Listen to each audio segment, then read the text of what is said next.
Here's the hesitation I have, okay? We don't have a lot of evidence in the NFL, specifically over the last maybe 6 or 7 years, where a team and an organization has a young quarterback and they go chase the offensive-minded head coach and it works. Okay, like we're way too in love with that in the NFL. And that's what gives me a little bit of hesitation on this one. The only one that I could sit here and say we could claim as a victory, a win, a good, is when the Rams went and got Sean McVay for Jared Goff after his rookie season.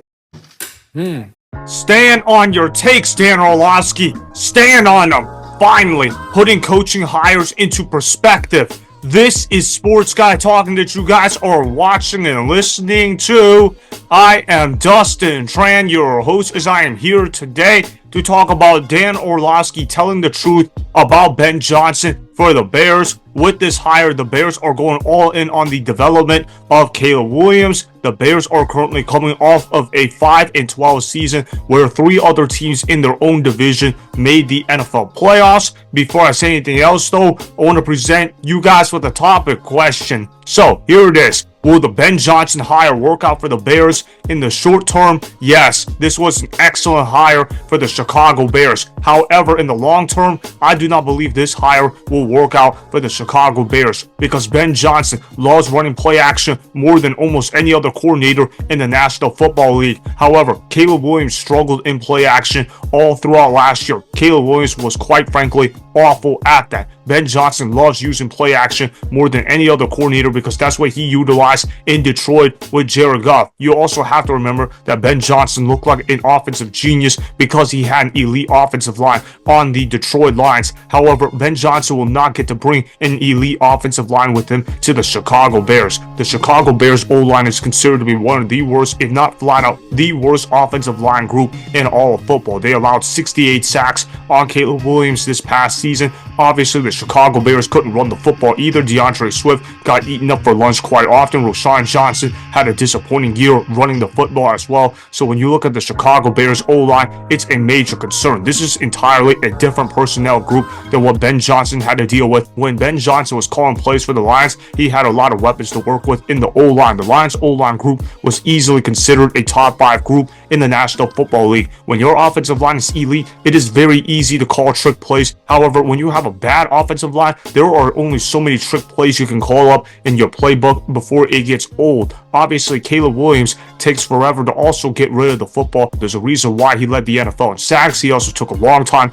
getting rid of the football. Caleb Williams takes forever to read the defense. He also takes forever to get rid of the football. That's why Caleb Williams has taken so many sacks. A lot of people are going to be wondering if Ben Johnson can get rid of those issues for Caleb Williams. I'm going to say Ben Johnson will not be able to get rid of those issues for Ben Johnson because at the end of the day, sacks are a quarterback stat. The quarterback has to learn how to be able to get rid of the football quickly. It's not really a skill that can be learned. It's a skill that is inherited. If a quarterback has trouble getting rid of the football quickly at the professional level early on in his career, chances are he's probably not going to improve in that department. Ben Johnson is also not a leader of men. Ben Johnson comes off to me as very nerdy. He's very smart with X's and O's. I'm not denying Ben Johnson of that. But when you watch Ben Johnson coach the Lions when he was the offensive coordinator, he wasn't really motivating the players on the Lions. Dan Campbell was the one motivating the players on the Lions. Ben Johnson was one of those guys that always stood on the sidelines and always talked very quietly. I'm not saying that quiet coaches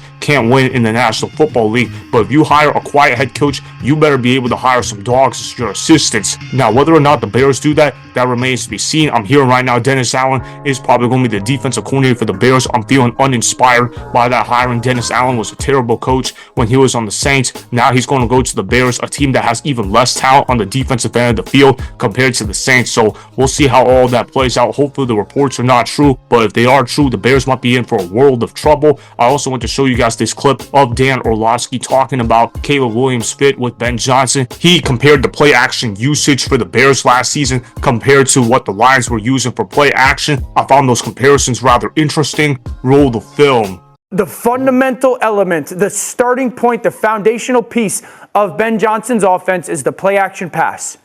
It is everything that allows them to have the most success schematically.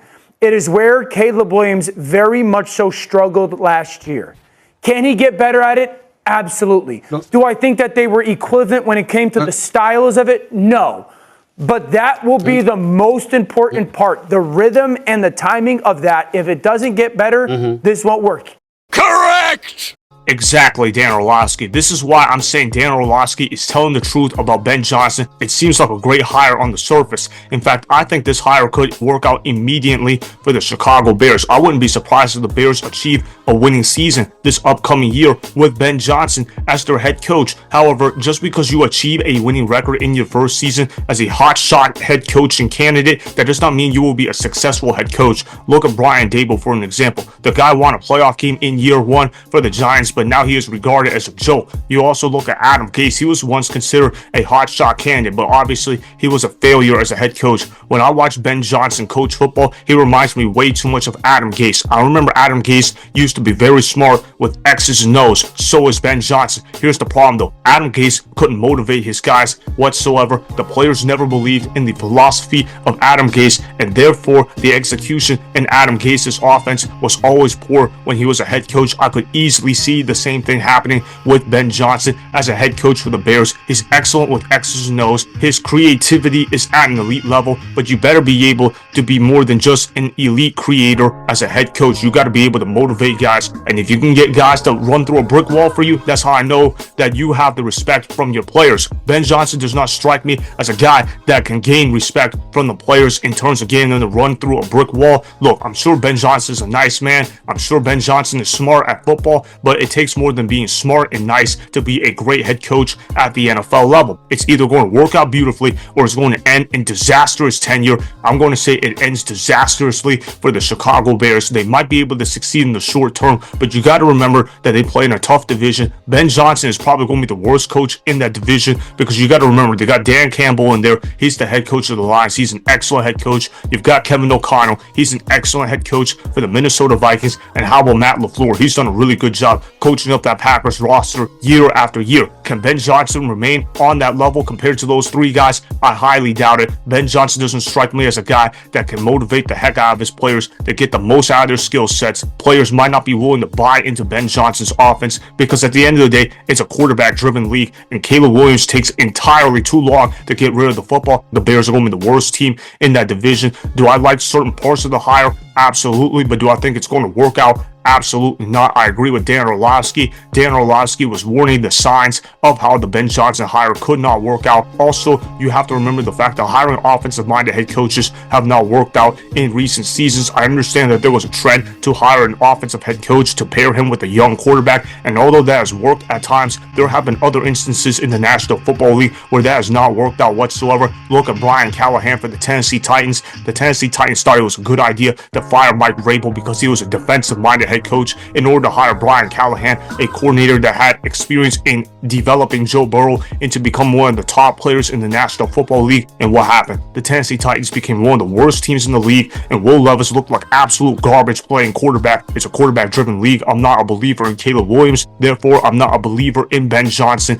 working out for the Chicago Bears. He could produce immediate results for the Bears, but in the long term, I don't think he's going to work out for them whatsoever. So that is why I do not believe the Ben Johnson hire will work out for the Bears in the long term, as Caleb Williams will more than likely become an underachiever at the NFL level. Remember, go ahead and subscribe to Sports Guy Talking, like the video, and please comment down below. If you guys do that, I may shout you guys out in my Instagram story every Monday. That will be for the @DustinNashTran Instagram account. Make sure to follow me on Instagram @DustinNashTran, and that's Sports Guy Talking. Also, go follow me on Twitter @DustinNashTran. Again, go ahead and do those things that I just told you guys to go do. Hopefully, you guys enjoyed the content that was just produced. Peace out. I hope you enjoyed that video. Want more Sports Guy Talking, the home of great sports content? Make sure you click that subscribe button to get the latest from Sports Guy Talking. Go ahead and like the video, comment down below, check the description box on the video in order to follow my Instagram and Twitter. Also, be sure to check out more of the best clips from the YouTube channel, Sports Guy talking.